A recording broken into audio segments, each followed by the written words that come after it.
literatura universal, Crimen y Castigo, los hermanos Karamazov, El idiota, El jugador. El mundo se habría perdido de algunas de las novelas más extraordinarias de la literatura si el zar de Rusia no hubiese indultado a Dostoyevsky a punto de ser ejecutado.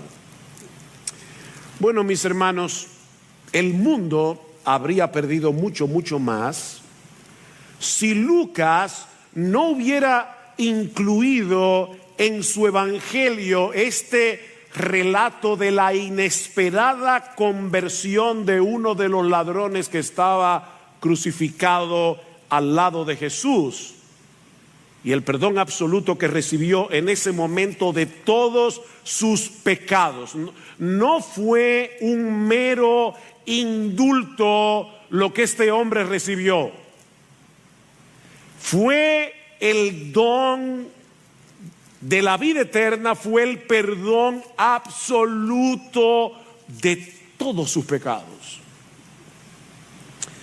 Esta es una de las historias más conmovedoras, más esperanzadoras de la Biblia, porque es una historia que nos recuerda que la gracia de Dios no tiene límites. La gracia de Dios no tiene límites para alcanzar a un pecador, para transformarlo en creyente y llevarlo al paraíso. Tanto Mateo como Marcos mencionan en sus evangelios respectivos el hecho de que Jesús fue crucificado entre dos ladrones, pero solo Lucas nos dice que uno de ellos se convirtió. Y aunque desde nuestro punto de vista esta conversión es extraordinaria, es totalmente inesperada, la realidad es, mis amados hermanos y amigos que nos visitan, la realidad es que esta conversión no es muy diferente a la de cualquier otro pecador que se arrepiente en cualquier otra circunstancia. Aunque algunos suelen referirse a este personaje como el buen ladrón, yo nunca he conocido a un buen ladrón. Esa no es precisamente la descripción que Lucas nos da de él en el Evangelio. En el versículo 32, Lucas le llama malhechor, es decir, un hacedor de males, un hombre dedicado a hacer el mal. Este era un hombre devoto a hacer el mal, todo tipo de mal. A tal punto que finalmente fue condenado a morir crucificado. Un dato interesante es que hasta donde sabemos, ni la ley judía ni la ley romana condenaban el robo con la muerte. Por lo que podemos suponer que además de ladrón, este hombre había cometido otros delitos de mayor gravedad, similares tal vez a los de Barrabás, el hombre que fue sustituido por Jesús, que aparte de ser ladrón, se nos dice en el Evangelio que era un sedicioso y que era un homicida. Nosotros sabemos, porque lo dice Jesús, que el ladrón no viene sino para matar y para destruir. No hay un buen ladrón. De hecho, en un momento dado vemos en el relato que él mismo tuvo que reconocer que su condena había sido justa. Y voy a leer de la Reina Valera. Dice: nosotros a la verdad justamente padecemos porque recibimos lo que merecieron nuestros hechos. Este hombre no se estaba defendiendo. Él sabía lo que había hecho. Él sabía que su estilo de vida lo habían llevado a esa cruz.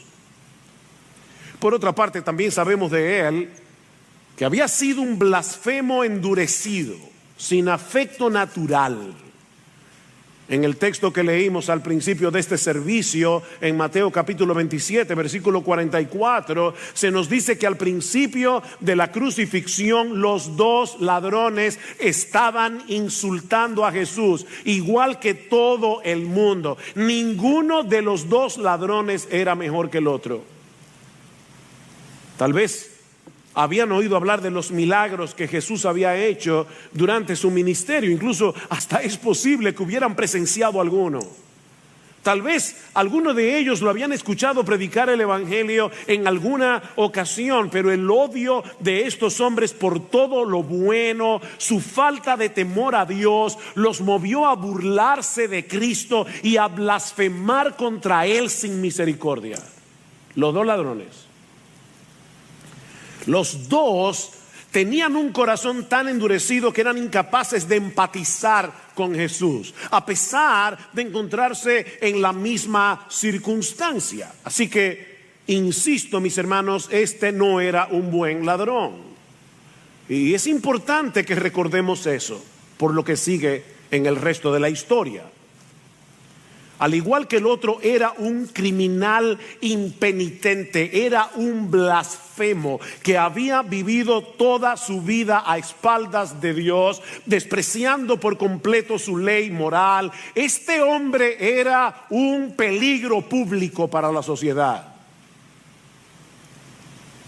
Pero algo extraordinario sucedió en el corazón de este hombre, que lo transformó de tal manera que pudo llevar a cabo uno de los actos de fe más sorprendentes que encontramos en toda la Biblia. Y de verdad, yo me atrevo a decir, uno de los actos de fe más extraordinarios que encontramos en toda la historia de la iglesia. Versículo 42, y le decía: Jesús, acuérdate de mí cuando vengas en tu reino. Miren, mis hermanos, si hubo un momento en el que Jesús fuera menos creíble, era en ese momento. Colgado de esa cruz, Jesús parecía cualquier cosa menos un rey y un salvador. Los dos estaban agonizando sin posibilidad alguna de sobrevivir a esa tortura, pero aún así este hombre le pide a Cristo en oración que se acuerde de él cuando regrese a establecer su reino. ¿Qué oración? ¿Qué fue lo que sucedió en el interior de este hombre? O sea, ¿cómo fue que se produjo en él este cambio tan dramático desde que comenzó la crucifixión y él estaba blasfemando, insultando a Jesús, hasta este momento en que le pide lo que le pide? ¿Qué pasó ahí? Bueno, aquí es donde esta historia, aunque en algunos aspectos muy inusual, se parece a los de cualquier persona que se convierte a Cristo. Aquí es donde comenzamos a ver puntos de contacto. La palabra convertirse, lo que significa es volverse de nuestros pecados, volvernos de nuestros pecados hacia Dios. Eso es lo que significa.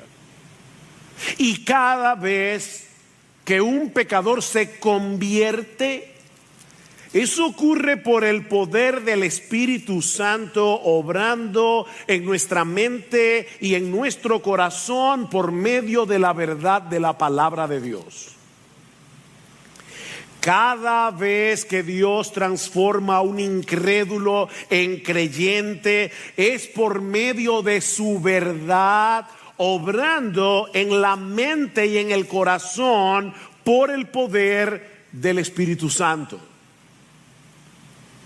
Dice en Santiago 1:18, Él de su voluntad nos hizo nacer por la palabra de verdad. ¿Quién tomó la iniciativa? Dios. Él de su voluntad. ¿Qué hizo? Nos hizo nacer de nuevo. ¿Y cómo? Por la palabra de verdad. Y en primera de Pedro capítulo 1 versículo 23, Pedro dice prácticamente lo mismo, que fuimos renacidos, es decir, Dios produjo en nosotros el nuevo nacimiento. Fíjense que es una voz pasiva. Nosotros no hicimos nada para nacer de nuevo, así como tú no hiciste nada para que tus padres te parieran, para que tus padres te concibieran. Nosotros no hicimos absolutamente nada para nacer de nuevo. Dios nos parió otra vez. ¿Y cómo lo hizo? Dice Pedro, no de simiente corruptible, sino de incorruptible por la palabra de Dios que vive y permanece para siempre. Dios usó su palabra, su verdad, para transformar el corazón de este hombre y hacerle entender por lo menos dos cosas. Dos cosas, mi amigo que estás aquí en esta mañana, que tú necesitas entender si tú quieres ser salvo. En primer lugar, ¿cuál era su verdadera condición delante de Dios? Noten una vez más sus palabras en el versículo 40, pero el otro le contestó y reprendiendo le dijo: ¿ni siquiera temes tú a Dios a pesar de estar bajo la misma condena? ¿Ni aún le temes tú a Dios? La verdad es que él tampoco había tenido esa clase de temor.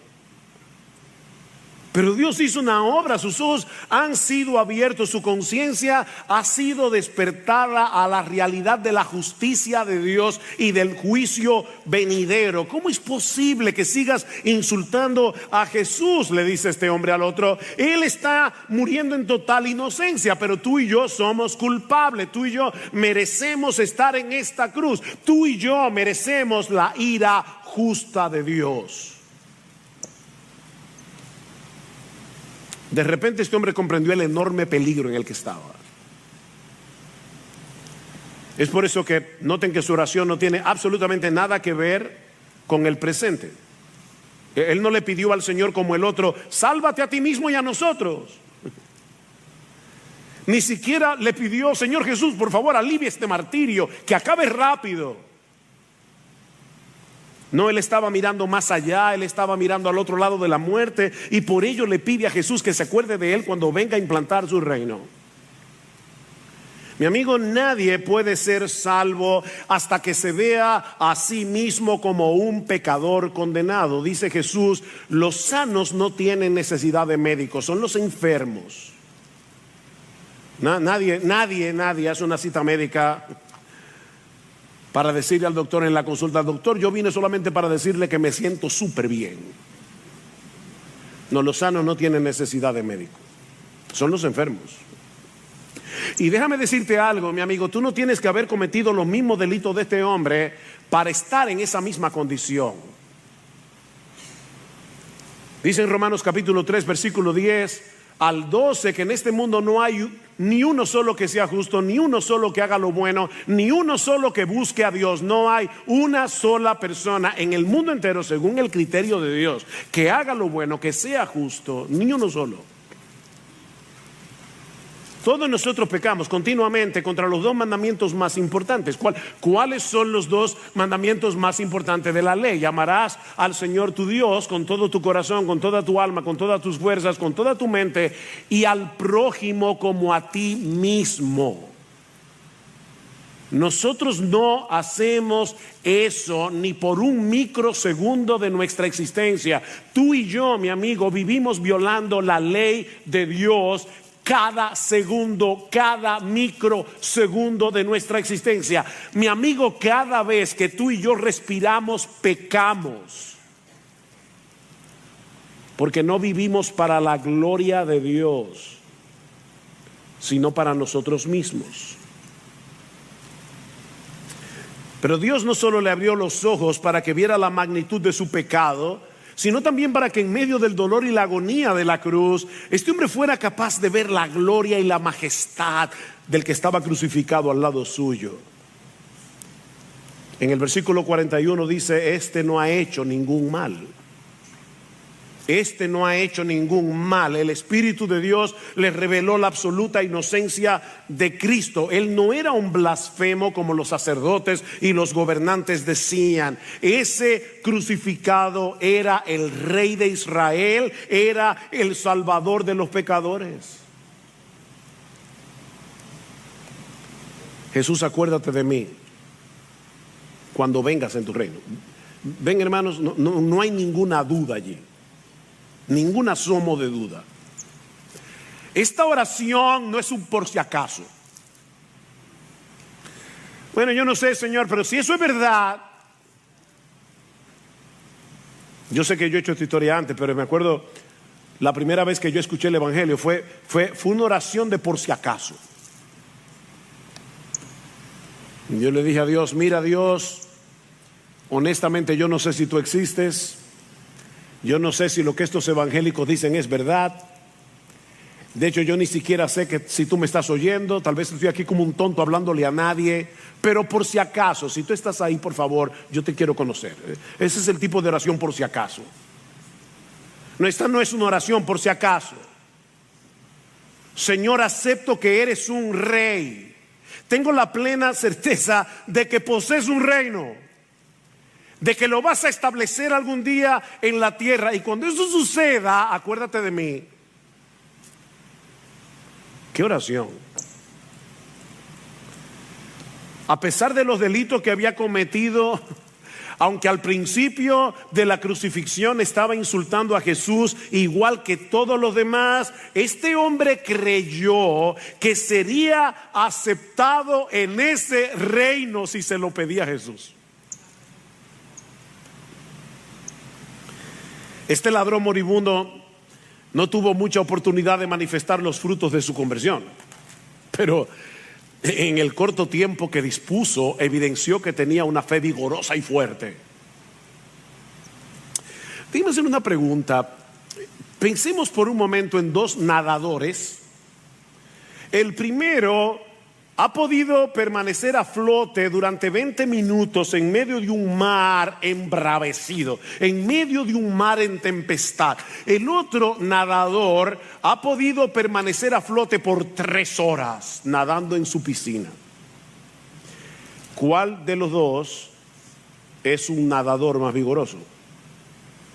No el que duró 3 horas, sino el que duró 20 minutos en un mar en tempestad. Bueno, la fe de este hombre le permitió mantenerse a flote, confiando en Jesús, en medio de una horrible agonía, con la muerte mirándolo a la cara. Ahora, recuerden lo que yo decía hace un momento, que siempre que una persona se convierte, siempre es por medio de la verdad de Dios, obrando en su mente y en su corazón por el poder del Espíritu Santo. La pregunta del millón aquí es: ¿de dónde derivó este ladrón las verdades que él necesitó para poner su fe en Cristo en ese momento? ¿Alguien fue con una Biblia a predicarle? ¿Qué pasó ahí?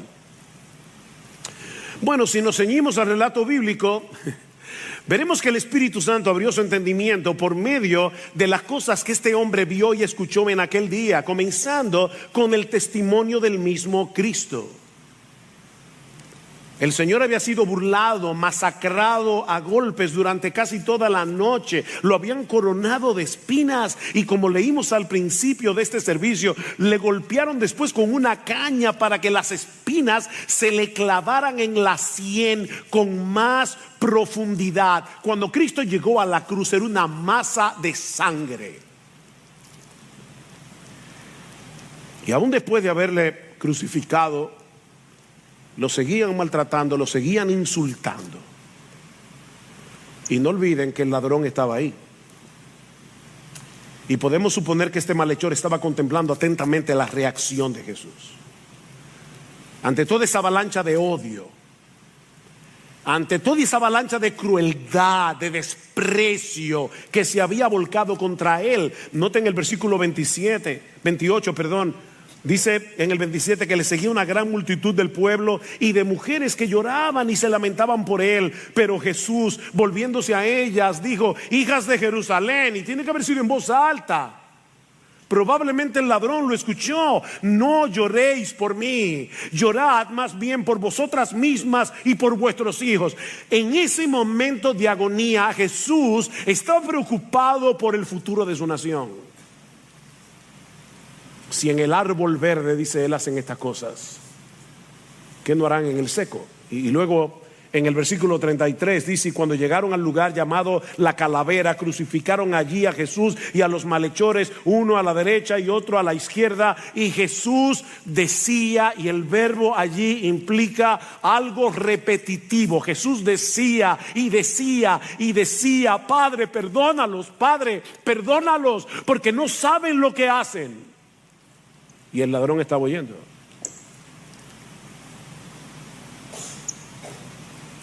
Este malhechor estuvo ahí todo el tiempo,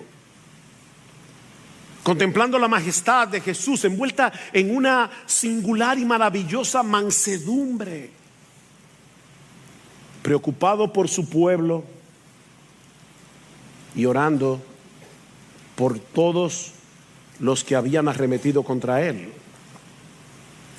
Pero luego estaban los insultos, y Dios, en su soberanía que lo controla todo, obró de tal manera que todos los insultos contra Jesús estaban envueltos en un manto de verdad. Sin darse cuenta, mis hermanos, los enemigos de Jesús evangelizaron al ladrón. Vean el versículo 35. Y el pueblo estaba allí mirando, y aún los gobernantes se mofaban. Niños, eso significa que se burlaban, lo insultaban, diciendo: a otro salvó, que se salve a sí mismo, si este es el Cristo de Dios, su escogido. De hecho, en Mateo, en el pasaje paralelo, dice: a otro salvó, pero a sí mismo no se puede salvar. ¿Y saben qué, mis hermanos? Hasta eso era verdad, porque Cristo en ese momento no podía salvarse a sí mismo. Si Cristo descendía de la cruz, su reino tendría un rey, pero no tendría súbditos, porque todos nosotros quedaríamos condenados. No, Cristo no podía salvarse a sí mismo. O se salvaba a sí mismo o a nosotros. Hasta eso era verdad. Los soldados también se burlaban de él, acercándose y ofreciéndole vinagre y diciendo: si tú eres el rey de los judíos, sálvate a ti mismo. Había también una inscripción sobre él que decía: este es el rey de los judíos. Y uno de los malhechores que estaban colgados allí le lanzaban insultos diciendo: ¿no eres tú el Cristo? Es decir, ¿no eres tú el Mesías? ¿No eres tú el Salvador prometido? Sálvate a ti mismo y a nosotros.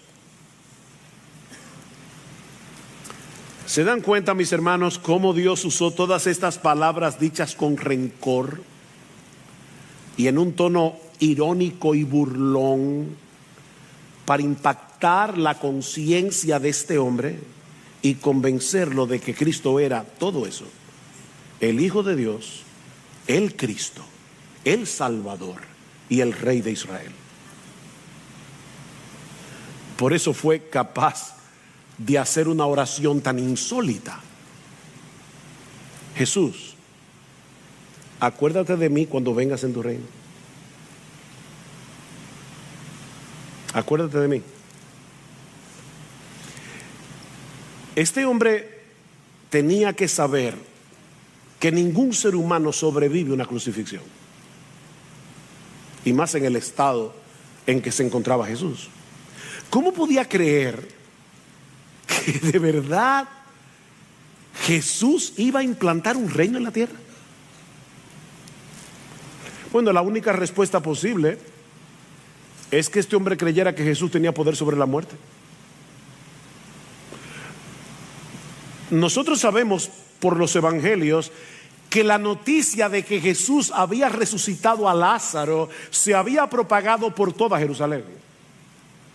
Así que no es inaudito suponer que este hombre haya llegado a la conclusión de que Jesús resucitaría de los muertos para reinar algún día sobre la tierra. Ahora, lo que sí sabemos con certeza es que este hombre creyó de corazón que la cruz no era el final de la historia.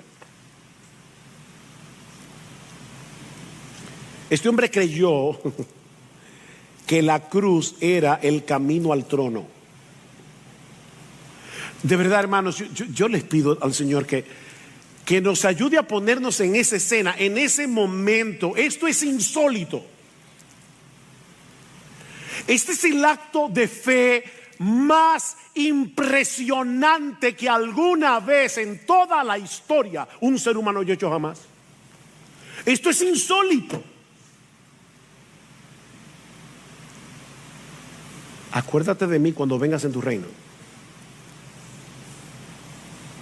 ¿Y saben cuál fue la respuesta de Jesús? En verdad te digo que hoy hoy estarás conmigo en el paraíso. No en el purgatorio.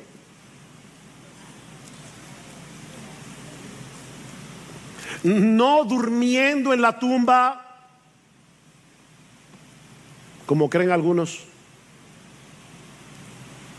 en el día de hoy. Hoy. No en un futuro distante, quién sabe cuándo. Mis hermanos, cuando el corazón de este criminal blasfemo dejó de latir, él abrió sus ojos en la gloria. Porque el Salvador de los pecadores estaba al lado suyo pagando su deuda.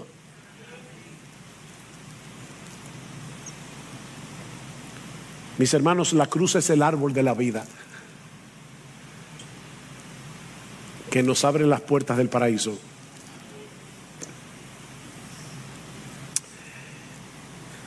¿Qué aprendemos de esta historia?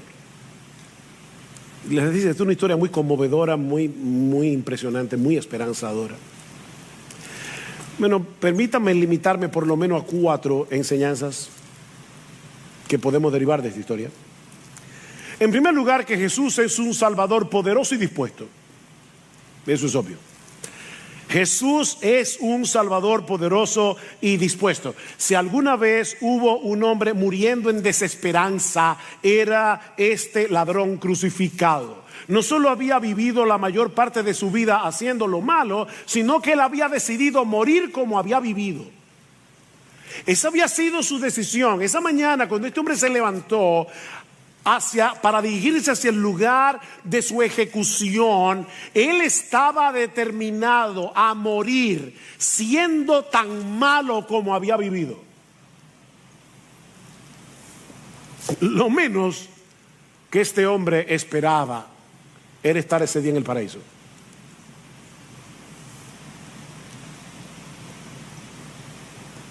Ya lo hemos dicho, el mismo día de su ejecución seguía siendo un blasfemo endurecido.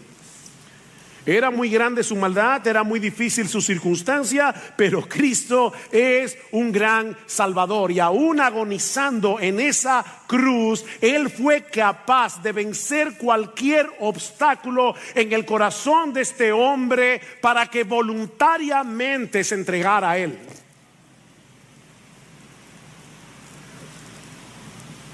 Mira, mi amigo, yo no sé qué puede estar impidiendo que tú vengas a Cristo en arrepentimiento y fe, pero déjame decirte algo. Si Cristo pudo salvar a este hombre cuando estaba colgado de una cruz, ¿cuánto más ahora que resucitó de los muertos y está sentado a la diestra del Padre? Pídele que te salve.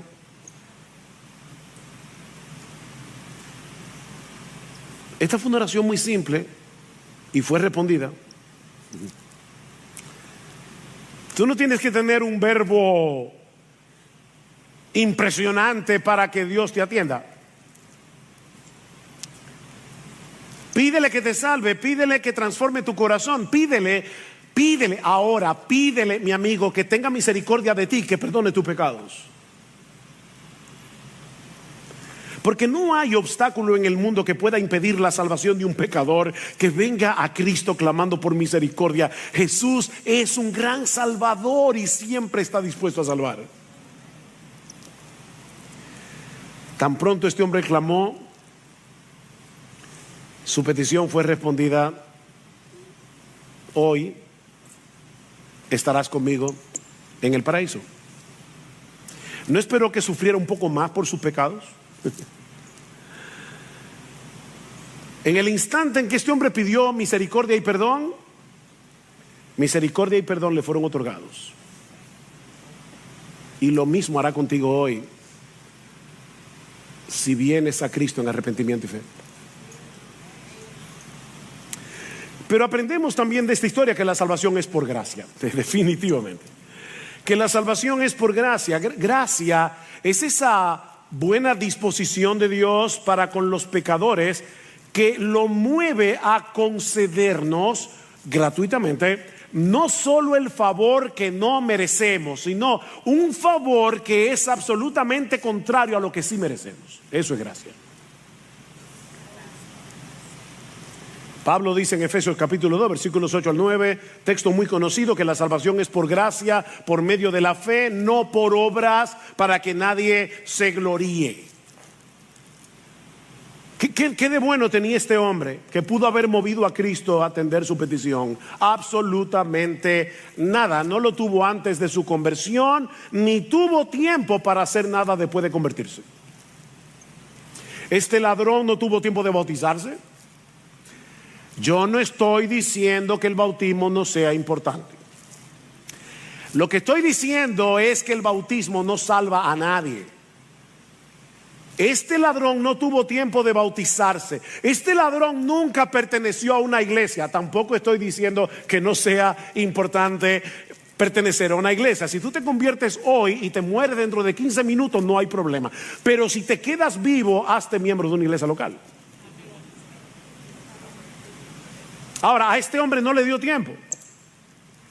Nunca tomó la cena del Señor. Nunca tuvo la oportunidad de hacerle ningún bien a nadie. Pero a pesar de todo eso, Jesús, repito, no le prometió el purgatorio. Jesús le prometió que ese mismo día estarían juntos en el paraíso. Mi amigo, ni tú ni yo tenemos nada que podamos presentar delante de un Dios infinitamente santo y justo. Nada que nos haga merecedores de su favor. Nadie merece ser salvo. Ahora, todos sí merecemos ser condenados. Todos. Dice el profeta Isaías que todos somos como suciedad y todas nuestras justicias son como un trapo de inmundicia delante de Él. No hay justo ni aún uno, no hay quien busque a Dios, no hay quien haga lo bueno, no hay ni siquiera uno. Así que lo único que podemos hacer es aceptar humildemente el regalo, un regalo que Dios nos ofrece de pura gracia en el Evangelio, poniendo nuestra confianza en Jesús, que siendo inocente murió en lugar de pecadores para que esos pecadores fuesen justificados en el tribunal de Dios. El ladrón en la cruz fue perdonado y aceptado en el cielo ese mismo día únicamente porque creyó. Solamente. Porque puso toda su confianza en Jesús. Esa es la buena noticia del Evangelio, que la salvación es solo por gracia, es solo por Cristo, es solo por medio de la fe, no por obras para que nadie se gloríe. Pero aprendemos también de esta historia que la palabra de Dios es poderosa para salvar. Aprendemos de esta historia que la palabra de Dios es poderosa para salvar. Pensaba antes de venir a la iglesia y le orábamos al Señor, mi esposa y yo, no solamente por este predicador, sino también por toda la iglesia. Señor, ayúdanos a creer que es verdad lo que tú dices. Y tú dices en tu palabra que ella es potente y es poderosa para salvar, para traer personas de la muerte a la vida, para abrir los ojos de los ciegos. La palabra de Dios es poderosa, mis hermanos. Este hombre solo recibió unas pocas migajas del Evangelio, presentadas en una manera totalmente inapropiada y en la circunstancia más inadecuada. Pero esas migajas fueron suficientes para cambiar su corazón de piedra en uno de carne. Pablo dice en Romanos 1:16 que el Evangelio es poder de Dios para salvación. Y en 1 Corintios capítulo 1 versículo 21 Pablo dice que a Dios le agradó salvar a los creyentes por la locura de la predicación de su palabra. Y ahora Pablo aclara, porque los judíos piden señales. Yo quiero ir a una iglesia donde yo vea milagros. Yo quiero ir a una iglesia donde los cojos salgan caminando, donde los ciegos vean. Entonces yo voy a creer de verdad que Dios existe. No, eso es lo que pedían los judíos: señales, milagros. Los griegos, sabiduría. Yo quiero una oratoria rimbombante, algo que yo no pueda entender. Pero nosotros predicamos a Cristo crucificado.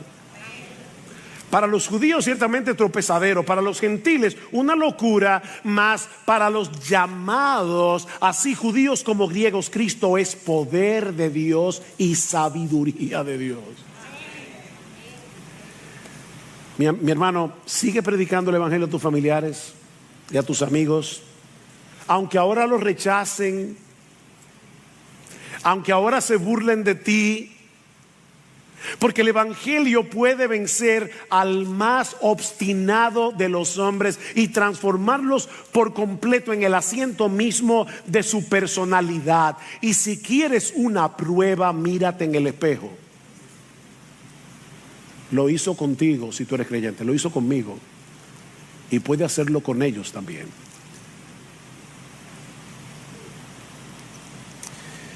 Pero esta historia nos enseña también que la esperanza del creyente es estar con Cristo en el paraíso por toda la eternidad.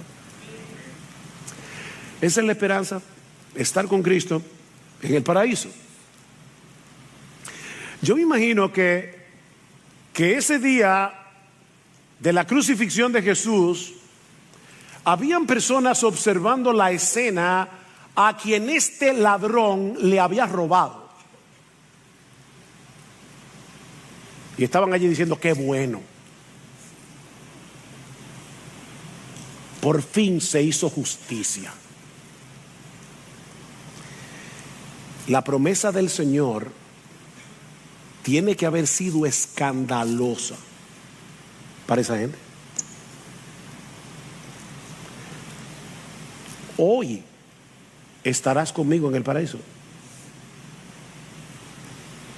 ¿Se dieron cuenta que lo grandioso de esta promesa no está en la palabra paraíso, sino en el pronombre conmigo?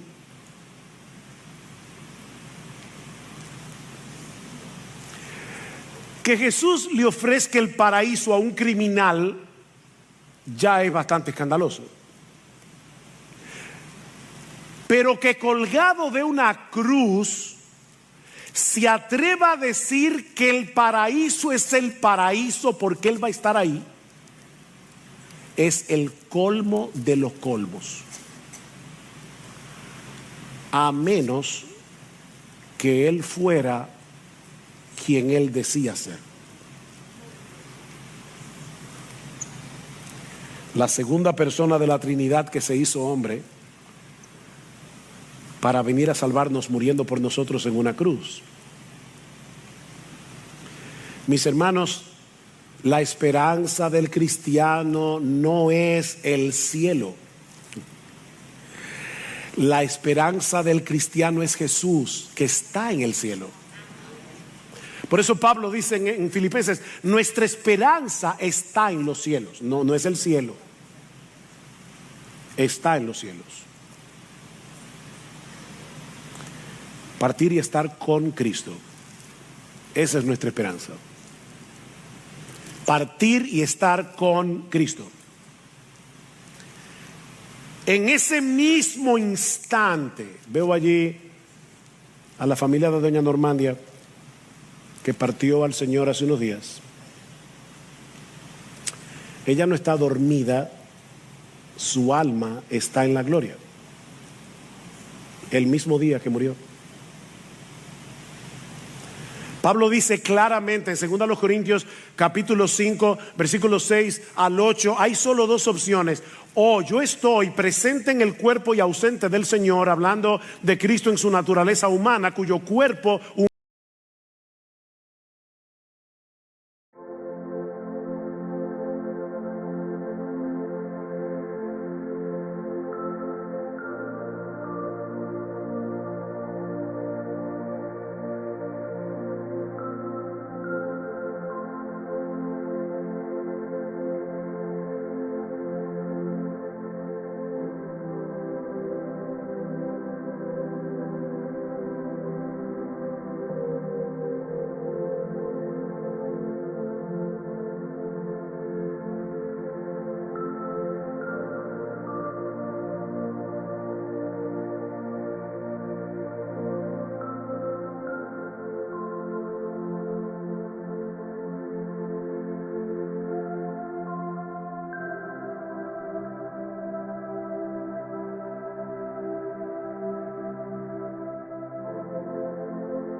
unseen.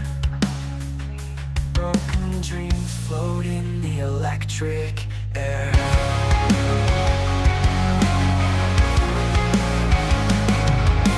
Haunting voices echo through the wires. Cold breath on my neck, chilling fire. Fading echoes of forgotten desires. Creeping through the static, soft and slow. And whispers drag me under, don't let go. Lost in the fog of things I'll never know. Electric pulses, heartbeat gone astray. Dreams twist and fade, and neon decay. Lifeless streets where lost souls pray. Melodic whispers haunt this sleepless night.